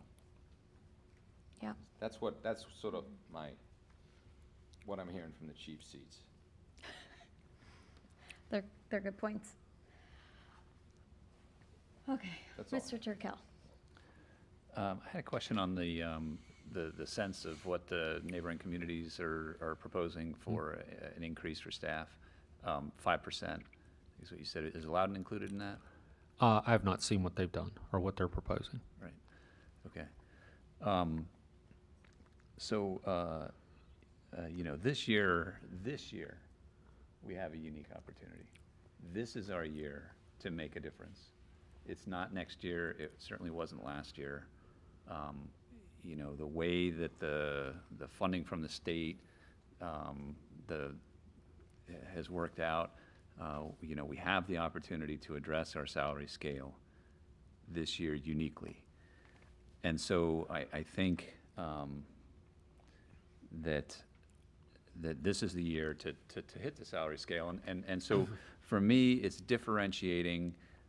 Particularly, we talk a lot about the teacher salaries, and then I think we need to be careful in understanding that you know, certainly there's what's deserved by folks, and then there's what is needed to be competitive and to achieve two of our strategic plan goals in being efficient and attracting and retaining staff for our students. Just today was circulated a comparison between some other counties for their salary scales. So there's a different discussion about the salary scale than about the percent increase. I think we need to focus on improving the salary scale, changing the salary scales percent to the maximum extent possible, and not confusing that with saying a teacher that's here is going to get a 10% raise, but we didn't adjust the salary scale 10%. That teacher's going to, if the county and everybody, if we were in dire straits and everybody said, the board of supervisors said, everyone's getting a 0% raise, my assumption is that the teacher coming back the next year would get a raise. Am I incorrect? Would depend on the funding that was available. I mean, if they might not even get a step increase. That's happened in the past. Okay, all right. Would you say that again? I'm sorry, I missed that. If the funding is not there to fund the step increase, then they don't get a step increase. What happens is you generally slide the scale, so step 14 becomes step 15. 15 becomes 16, so it's the same money. Okay, but the expectation is that when we present the salary scale, that that's gonna be the future, and that's what you're looking at as a new teacher, that you're gonna have 30 years of this. If there's zero funding, then of course it can't be done. That's interesting. There's some misconceptions out there, folks. There are some misconceptions that the scale's automatic, and the scale's written in stone, and the scale occurs regardless of the scale. The step increases occur only post-budget acceptance. I want to make sure. That's right. I mean, that's why our salary scale says 22, 23, or FY 23 scale. It's not a promise for future years, because what if the Board of Supervisors or the governing body, if you run a city, the city council, reduces your budget for some reason? Terrible year, economic downturn, whatever. That scale is only good for that year. There are some misconceptions out there, and I think we need to clear that up. I think we need to drive that home to folks, because I was speaking to some folks today who are under the impression that there's a step increase, automatic, and then a 5% on top of that. And so I think that there may be some misconceptions among some of the leadership about exactly the way those scales work. But I would say that's a difference between, the idea of what is deserved versus what is needed to be competitive, right? I mean, so, regardless of what someone's opinion about, what's deserved, the fact of the matter is, if everyone's leaving to go somewhere else, you've got to do something. And that's kind of my point, is we've got to do something. I completely agree. I just want to I understand, though, that if there's a conception among the leadership in the county that the step increases are automatic and anything that we request is above and beyond the step increase, we need to go back and say, stop, wait a minute. Those step increases are based on the fact that you are going to accept our budget as submitted. And I think that, and I know there's a misconception among some people, because I talked to them today about it. They were like, how are you gonna, every teacher gets an automatic step increase, and then you want a 10% increase on top of that. There's definitely some misconceptions. I think we need to just make sure everyone understands how this is working. Yeah, and I think it also goes to that if the teachers come in the next year, then including their step plus the raise, they're gonna be 10% better off. I mean, that's what I'm seeing here. And so really, if it's not the other way around, right? They're actually, the scale didn't move 10%. They moved 10%. Our new teachers aren't looking at, the zero is the one that's consistent, and a first-year teacher wouldn't be 10% above, this year. That's correct. When you come into the system, you step wouldn't be zero. 10% better off. You'd be 8 something, or Yeah. whatever the math is. But the point is that, from a retention standpoint, and from a attracting new teacher standpoint, the tool that's used, the tool that's circulated among us all, is the salary scale. And so, that's what everybody looks to for comparisons, and that's the thing that I think that we have to focus on. I think we need to also be clear about differentiating between critical staffing needs and critical need positions. Every position that we have is critical, otherwise we wouldn't have it. I mean, that's just what it is. We would remove it. Chuck would say, we vet it out of the budget. So every position we have is critical to the function of the school system, but we have a difference between some positions that are critical. All positions are critical. So we have a difference between some of the positions that we're having a hard time staffing, and that we're seeing attrition and turnover and people leaving, and then the other folks that if they weren't there, something wouldn't get done that needed to get done. And so there's a differentiation that I think we should be focusing on this year, to say that this is the year that we keep talking about this national conversation, local conversation about teacher shortages. This is the year that we talk about, you know, as I read that there's school systems in the state that have to cancel because the bus drivers can't get the kids to school, or that parents are getting called to pick up their kids to take them home. So we have a bus driver problem. This is the year we say that our special ed population is being served less than what I would hope, because of the fact that we have such a high turnover of those positions, that we need to have an emphasis on the critical need positions, and I think this is the year to do it. So I had proposed something that turned out to be pretty inadequate the last time, as Chuck did the math, and I appreciate you doing that. I think that what we've done in the past, when we've said, like last year, for example, when we asked the Board of Supervisors that, you know, we thought we needed 7% increase across the board to help our competitive position, and the board said, we're not going to fund that, and that we want you to match. The best we'll do for you is to match the county positions. So there's always this difficulty from the Board of Supervisors to say that the school system across the board should be treated differently than the county employees. And so that a similar position here, an administrator, a clerical staff, janitorial staff, that has a comparable position in the county, it's not well received for us to propose a higher rate. And so we've been declined based on that discomfort, regardless of what we feel about deserves or not deserves. When I was a new school board member, I went and I asked some principals, what is it that I can do to help you succeed in your job?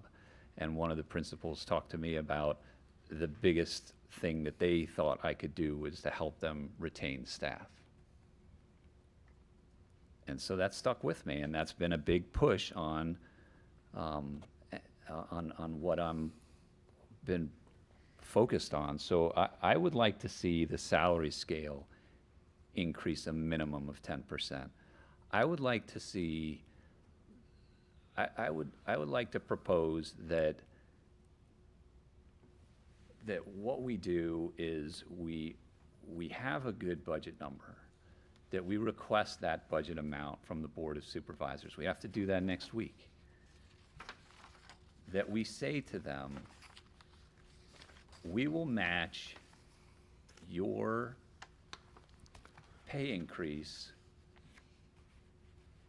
for our non-critical need positions.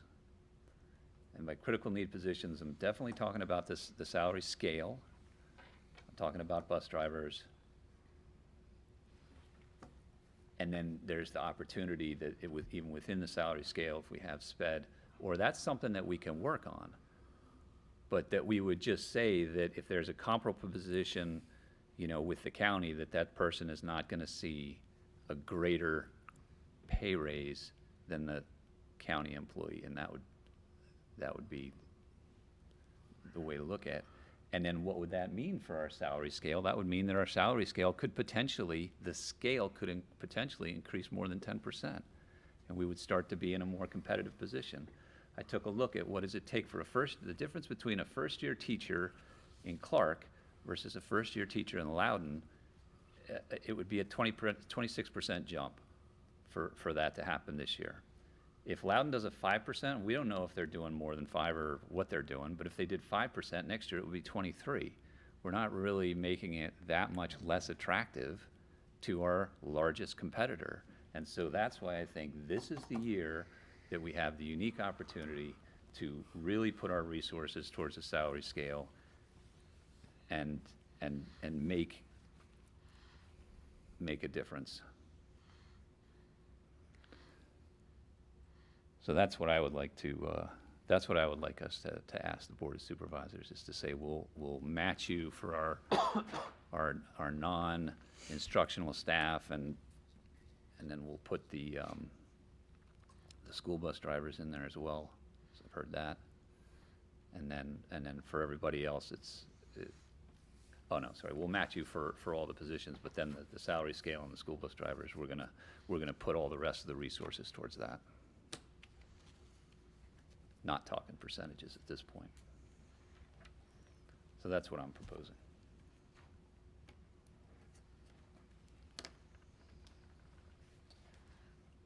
Ms. Kerhobert, I'm doing the math. Are you doing the math?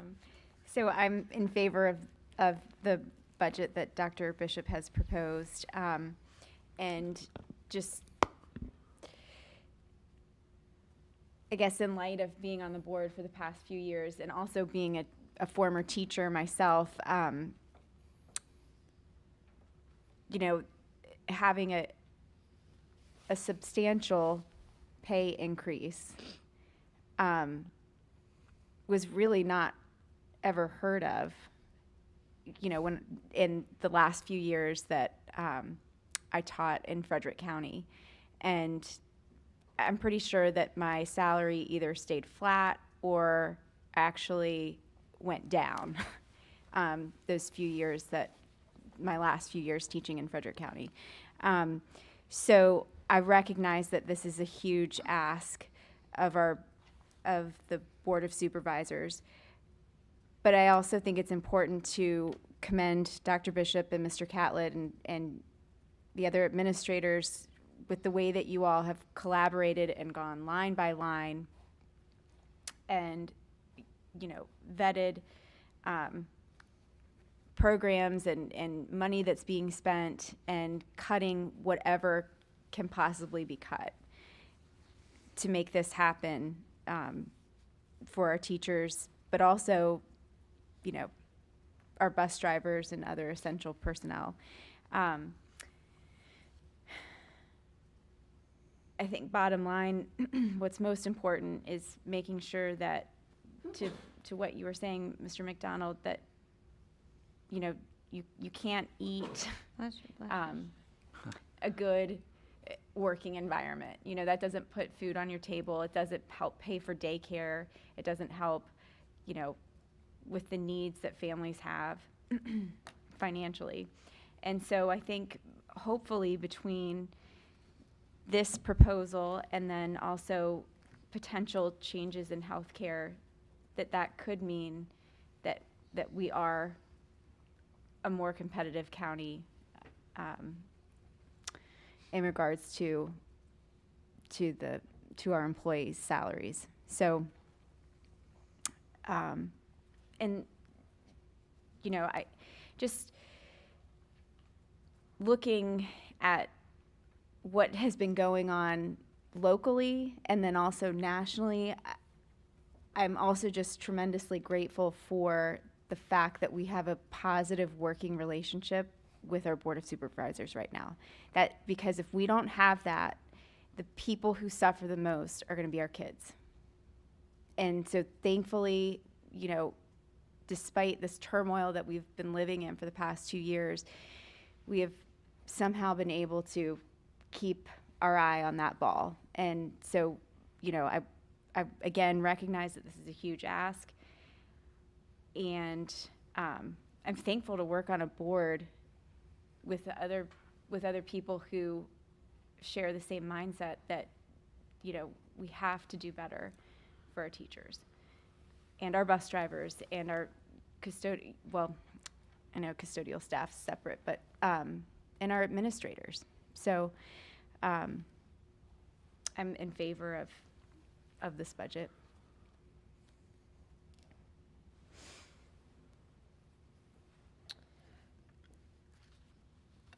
I agree with everything that's been said tonight, so I won't necessarily repeat it, but I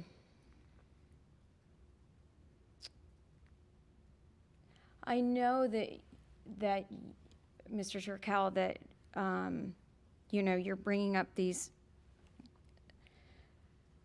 really sort of important point, which is we need to take care of our critical positions. And I appreciate you wanting to highlight that. So I'll just say something a little differently here. You know, when we get increases, when I get an increase from my employer, right? Yeah, I'm worried about cost of living. Yes, I would love to have a little more in my paycheck. There's also a level and a sense of feeling valued,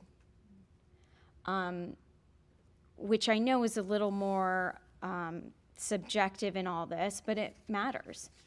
And, you know, I think next month, mid-March, will actually be 2 years of going through all this, right?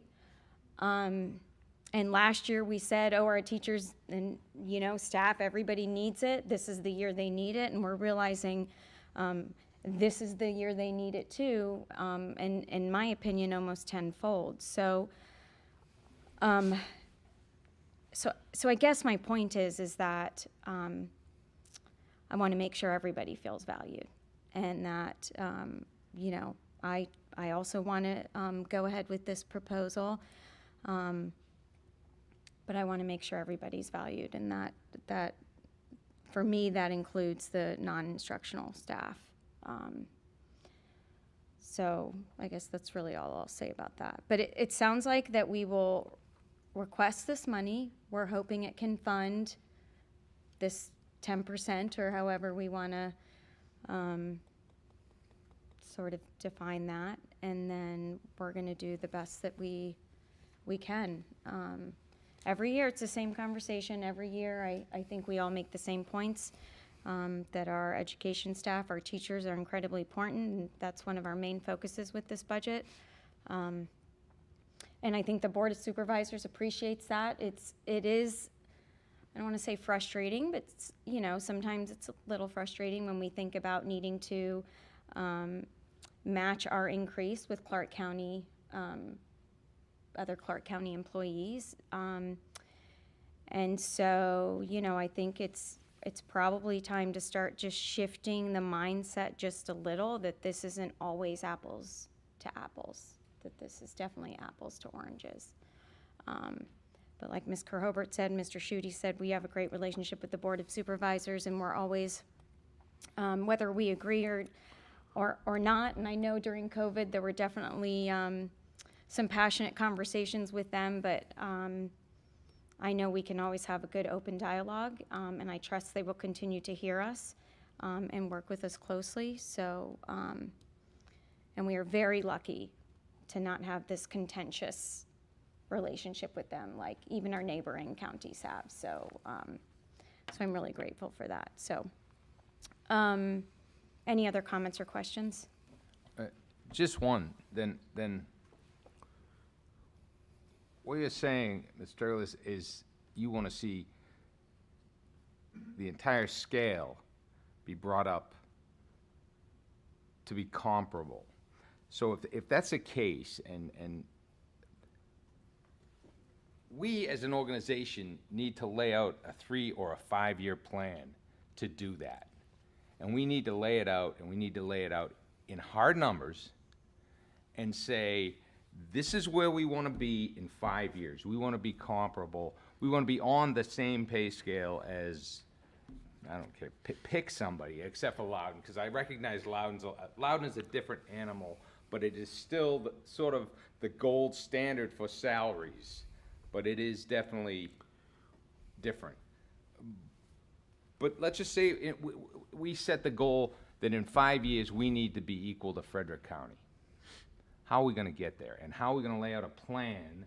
We'll get there next year with this plan. The plan that I've proposed tonight, you exceed Frederick County in every salary category on the teacher scale.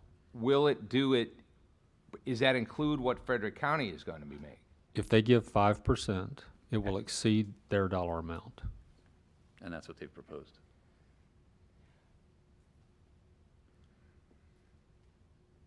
The thing is with this is you know, Loudoun County complains that Fairfax County steals all their teachers. Fairfax County complains that Prince William steals all their teachers, and it just keeps moving, you know, that direction. The vacuum is occurring, and Clarke is, you know, getting pulled on. I mean, you can't say, you know, we need a plan to get to everybody but Loudoun, when Loudoun is the thing that we have the most issue with.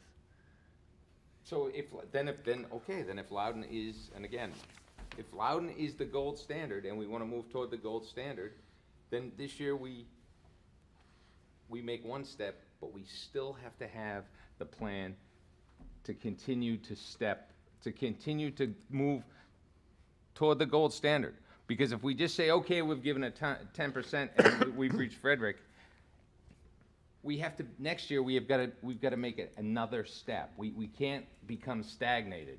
And we've really got to recognize that we have got to start planning 3, 5, 10 years out to maintain a budget, and how is that budget going to grow, and how are we going to be able to continue to make this work? It's the only way. And to your point, I think that's going to have to be a conversation that extends past us, right? I mean, It's beyond us. Right, But we have got to bring absolutely. it forward right. to the entire community and say, look, this is what we have to do. This is 3, 5, 7, 10 years. And there needs to be, again, I go back to, that's why I wanted to be on the strategic plan. We've got to come up with a real strategic plan, and we've got a budget for that strategic plan, and then we've got to be able to go to the Board of Supervisors with that strategic plan and say, here it is. And they're going to want to know numbers. They're going to want to know specific numbers attached to specific line items and what the return on that investment's going to be. That's what they're going to want. And then they have to sell it to the taxpayers, or they have got to be able to say, okay, here's what we're going to do to fund it. I think we're going to have to start thinking about, if we want to deal with the Board of Supervisors and maintain a decent relationship with them, we've really got to start digging down and saying, okay, here's our 3, 5, 7, 10-year plan. I think without that, we can't just go every year and say we want a 10% across the board increase because Loudon's killing us. They're just gonna say no. I mean, I'd say no. I think that it's one of those, you've got to come up with a real comprehensive effort and a real plan in terms of where do we want to go as a school and as a school board and as the school environment, and develop a strategic plan. And that's what I think, so. Well, I think if you're talking about fixing existential problems, to me, and everybody will laugh and be bored because I've said this before, any composite index that says that we are more wealthy than the county of Loudoun, which is generally, in many business magazines, seen to be the wealthiest county in the entire country, is a flawed formula, index. And when you take into the fact that a smaller school like ours just has the economies of scale that work against it, and you add a flawed, it is just beyond my comprehension that after all these years, no one has sought to take out average and put in median, even though many of the other state formulas are now based on median. But understand, it would cause a huge shift of money away from our larger counties to the smaller counties. And they aren't going to vote for it. So, but if you want to figure out how to fix an existential problem where we're always chasing a hare that we can never catch up with, that's the way to do it. But we have no control of it. That's beyond our pay scale. I So we believe the don't have last any- time the composite index was seriously looked at was like early 90s. I know. So it's been nearly 30 years. And there have been no changes. Yeah. So, if you want to figure out how to fix it at a fell Listen, swoop, that's what you do. I got online the other day and tried to decipher that thing, and I couldn't make head nor tail of it, so. It's, Yeah. I think the challenge I have with what's being proposed is that we're talking about competing with whomever, Frederick, Winchester, Warren, Loudoun, anybody. And we're talking about 10%, but the only thing we're not moving 10% is the salary scale. And when we compete with the other schools, we compete we compare the salary scale, and the salary scale is not moving 10%. A year zero teacher is not going to be a 10% increase over a year zero teacher as proposed. And so that's what I'm struggling with, is that it seems like we're not focusing on the thing that we keep talking about and the thing that we talk about competing with other divisions. And so what I'm suggesting is that we focus on the thing that we keep talking about.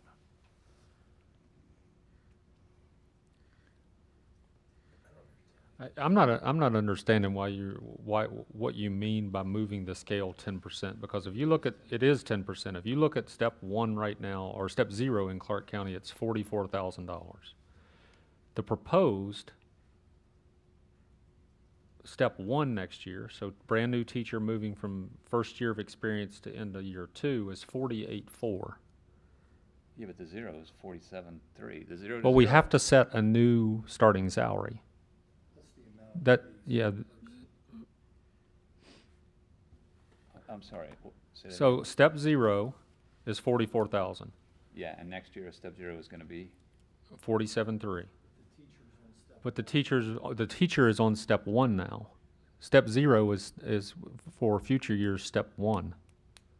So that's why over in the gray box, you'll see Yeah, a but the 1. individual is getting a 10% raise. The returning individual is getting a 10% raise, but the new teacher that you would say, I'm not going to give you 10% more than a new teacher got last year.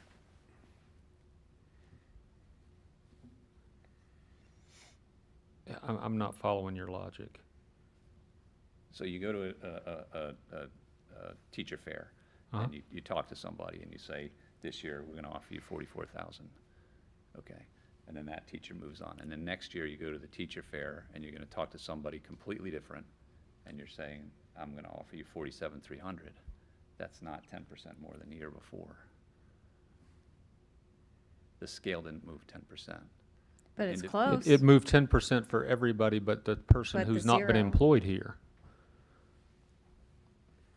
Yeah, but when a new, when a person compares Clarke and is competing against Frederick, Winchester, whatever, they're not talking about, the returning staff number. They're talking about that intro level. So this is attracting teachers. So are we attracting teachers? When we attract teachers, when we attract new teachers, we didn't move the year 0 teacher 10% from this year. That's what I'm getting hung up on. So what you would have to You do. can put year 0 anywhere you want. You could put, that number's just scaled back from the teacher with 1 year experience. The step 0 doesn't have to be 47.3, it could be 48. 48, if you kicked that up 48.4, you'd solve that problem, then the whole scale would jump. All you'd have to do is get rid of the 47,300 and change the 1 to 0 and just run it all the way down, and you'd have a 10% raise across the board. Yeah, but then Alright, you'd have to ask scale. for more money from the Board of Supervisors. How much more would it require? Yeah. But- Step 0 is a number. Right, it's, But we have to set a new starting salary. So I get your point that step 0 is not a 10% increase over what a person this year made at step 0, but it's what, 8%? Just Yeah. under 9. Yeah. So it's just under 9%. So that number could be 47,750. It can be closer to the 48.4. But you can't have a system where we're going to guarantee that the entry is going to increase 10% a year. No, I'm not suggesting that. I'm suggesting this is the year that we can bump it. This is the year that we should take the salary scale and say, if you were a 0 teacher if you were a 0 teacher, again, that it would be a 10% or a year 10 or whatever. I mean, you're netting out at 10% raise for all returning staff. I mean, we could make step 0 48,000, and there's just a $400 difference between a new teacher and a person who, in fact, did get a 10% increase from step 0 to 1. Yeah, but that's not what I'm suggesting. I'm suggesting that the entire scale moved 10%, and that you would just basically. But are you against the budget we're asking for? Because we get to apportion that money as we see. Or are you saying we ask for more money? I'm not suggesting that we ask for more money, I'm suggesting that we apportion it differently. Okay, well, but that's not it, that's not the issue before us tonight. The issue before us tonight is, do we approve the budget before us? Thank you for that clarification. I know you already know that.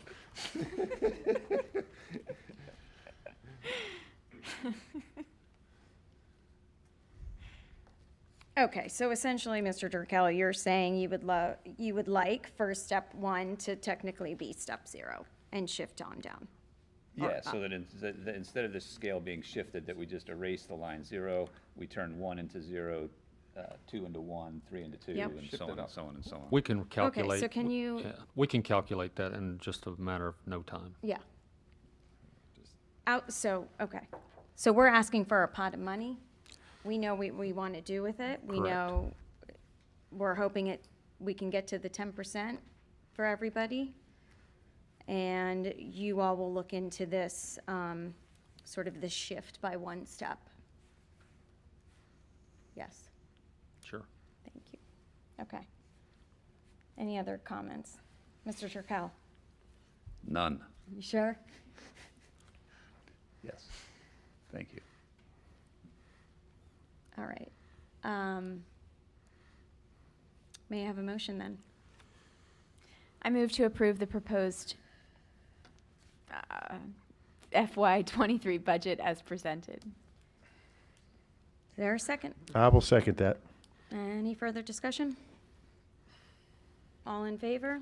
Aye. All opposed? Sorry to throw you a curveball. I put or amended, or as amended in there, just in case. Okay. Okay, calendar.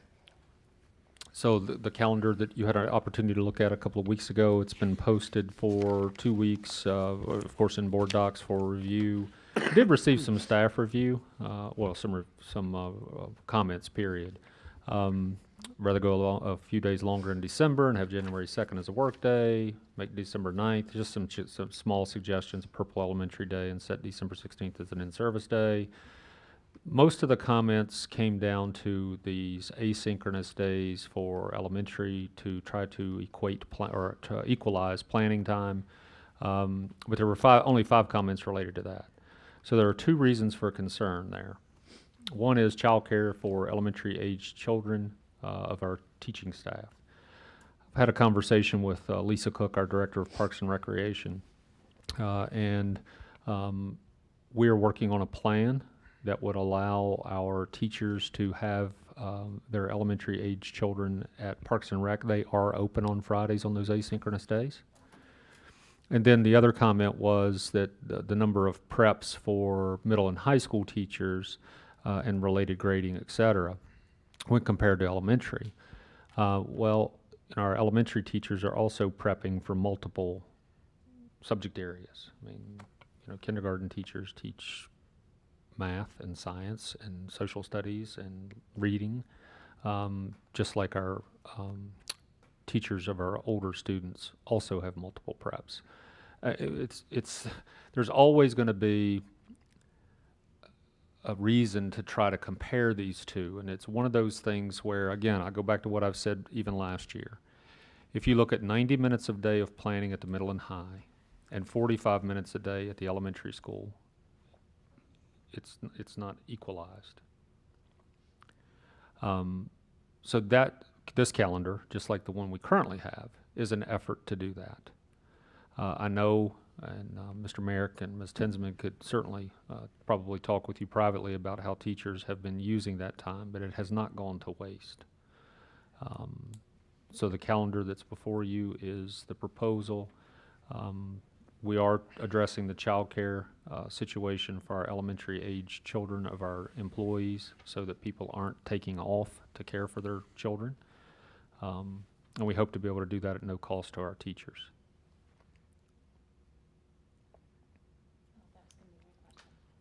So we're hoping to be able to provide that. Correct.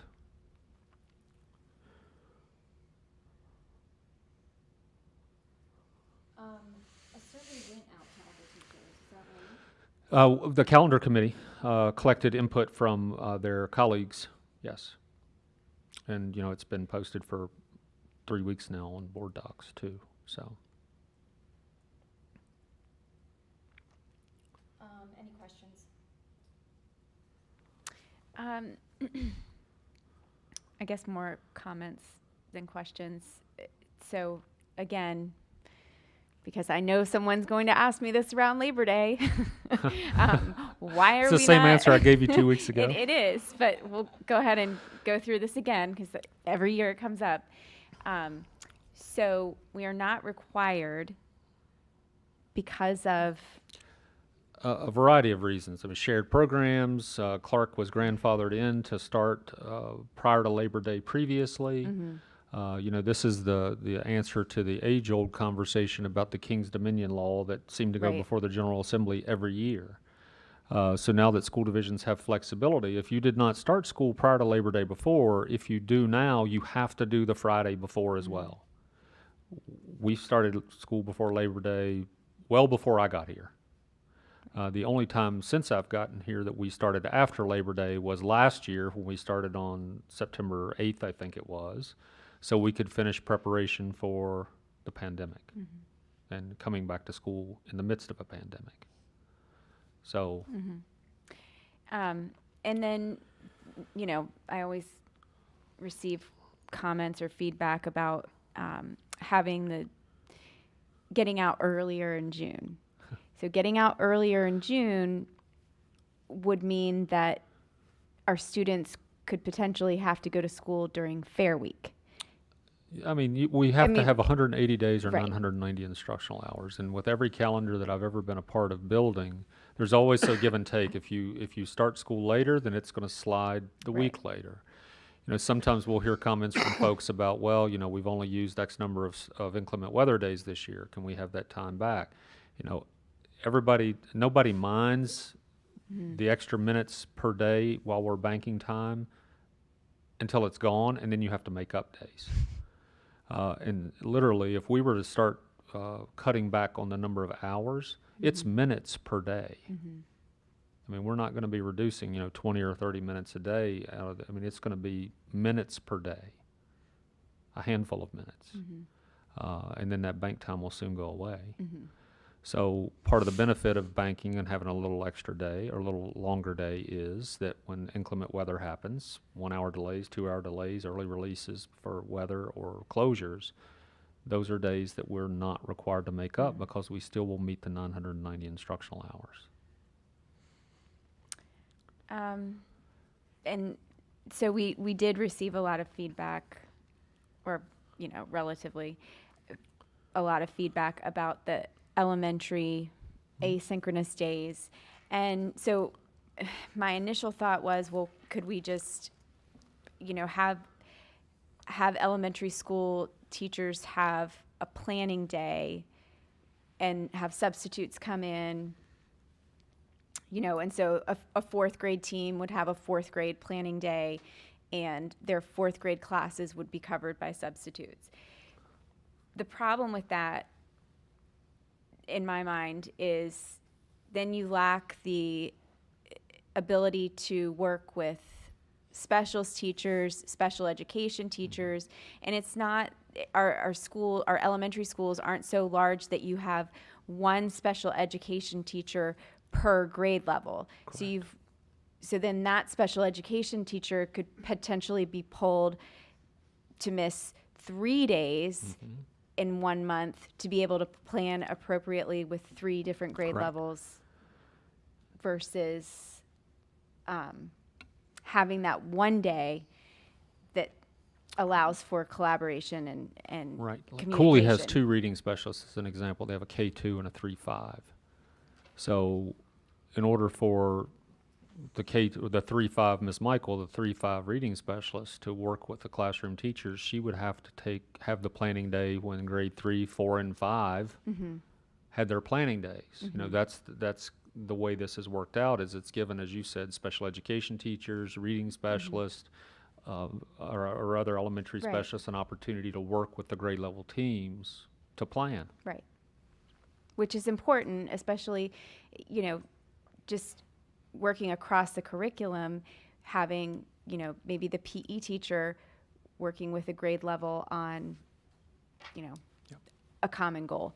And then also along those lines, just having your classroom to yourself without all of those students and having the opportunity to organize things that's huge.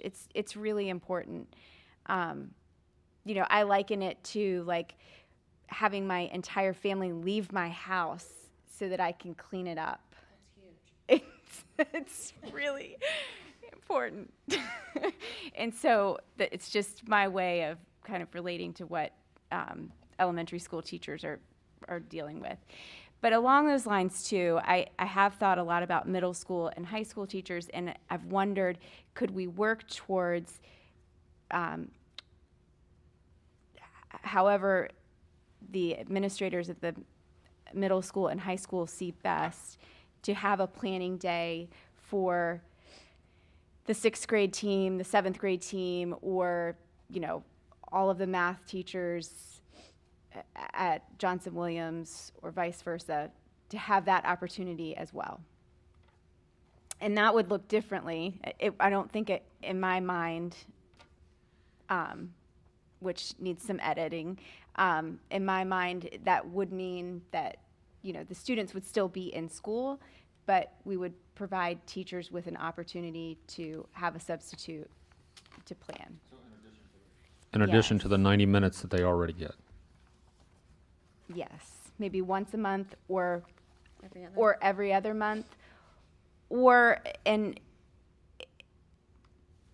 again, I don't see this as a board telling you what to do, but I'm just asking, is it something that you all could work on and that our budget could allow for, so that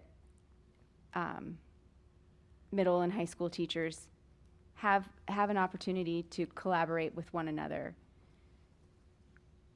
during the school day? And also special education teachers maybe having a planning day to, you know, get data in line. I think the And best. maybe that's already happening. Yeah, I mean, I think the best way to go about this is to have some conversation with Yeah. Mr. Robb and Ms. Waring about whether these would be beneficial Right, right. and how it might be different than the planning that they're already provided. Yes. So that's just a thought. As in response to the comments that we've had about the elementary teachers having these asynchronous days. And I know you guys will work through that. Any other questions? May I have a motion? I move to approve the proposed 2022-2023 school calendar. Any further discussion? All in favor? Aye. Aye. All opposed? School board member comments, Mr. Schutte?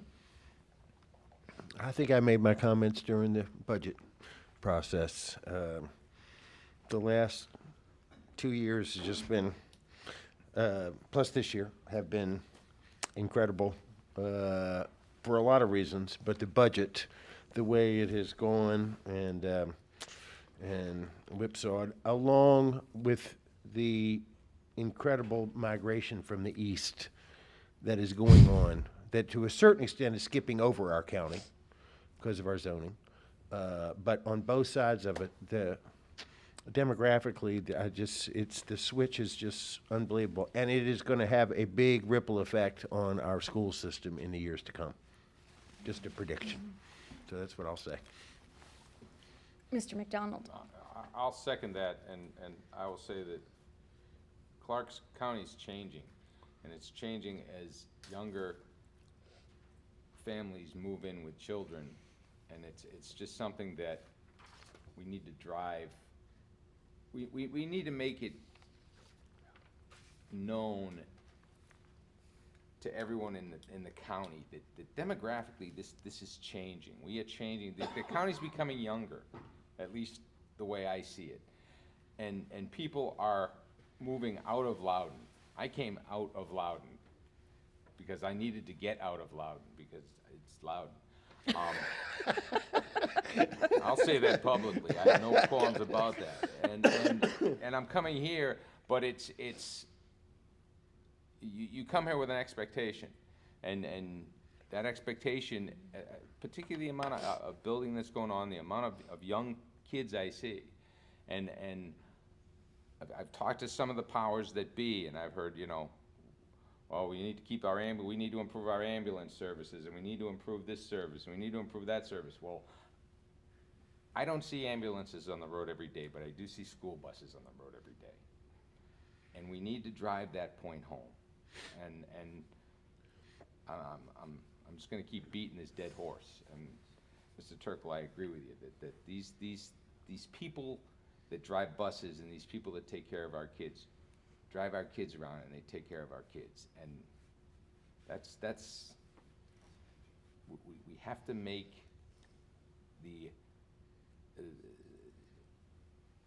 I'm probably considered an old guy, but I have very young kids, and I don't consider you old. thank you. But trust me, it's the mileage. But anyway, we have got to make sure that we make folks understand that this is the young kids are the ones that we really have to focus on.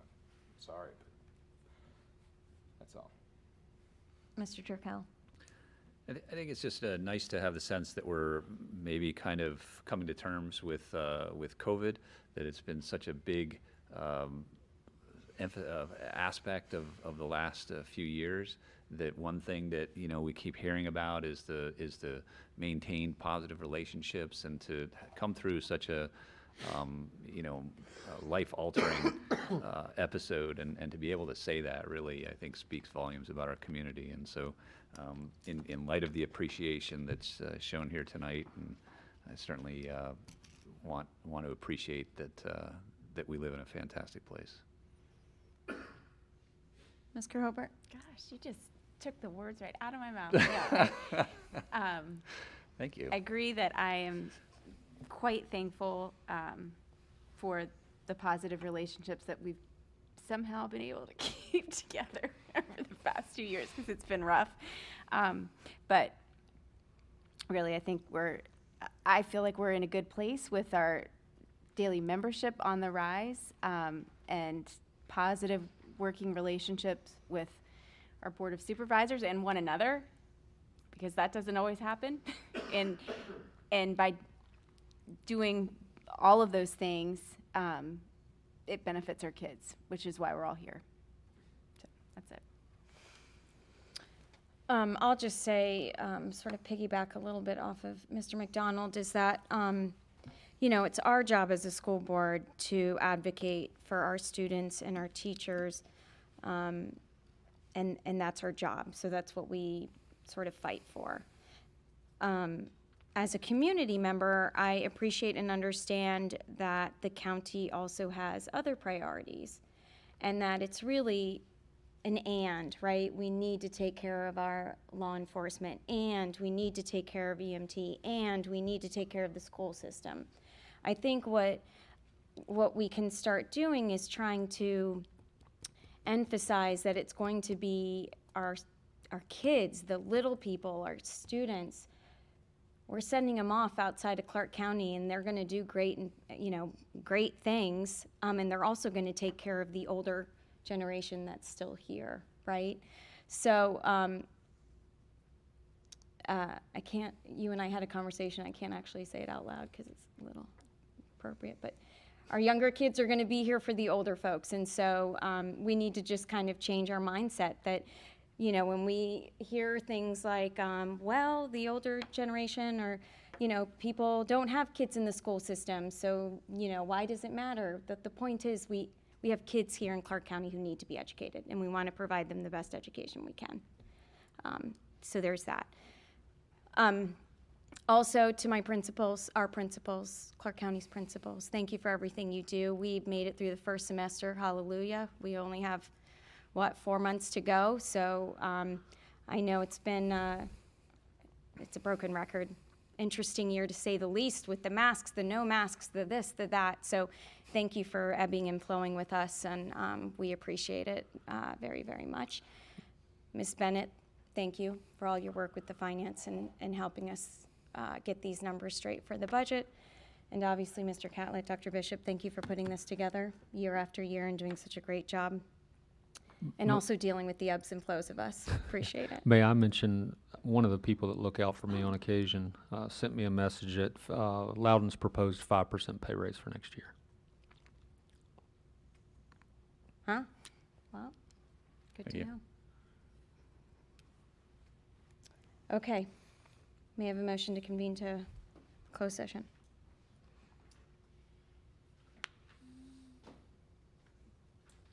I move to convene a closed session to discuss personnel matters, including appointments and resignations pursuant to Code of Virginia 2.2-3711A. The estimated time required for the closed session is 20 minutes and action is expected. Second. All in favor? Aye. Aye. All opposed?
We're live, we're live, we're live.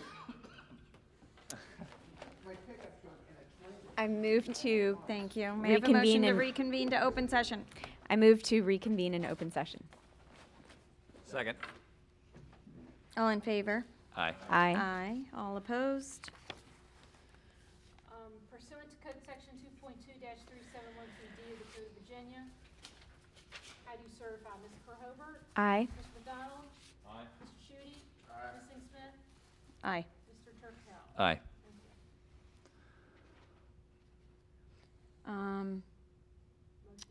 you. Motion on action, please. I'll move that we accept the personnel agenda as presented. Seconded. All in favor? Aye. Aye. Aye. All opposed? Is that it? I will adjourn the meeting. Thank you, everybody.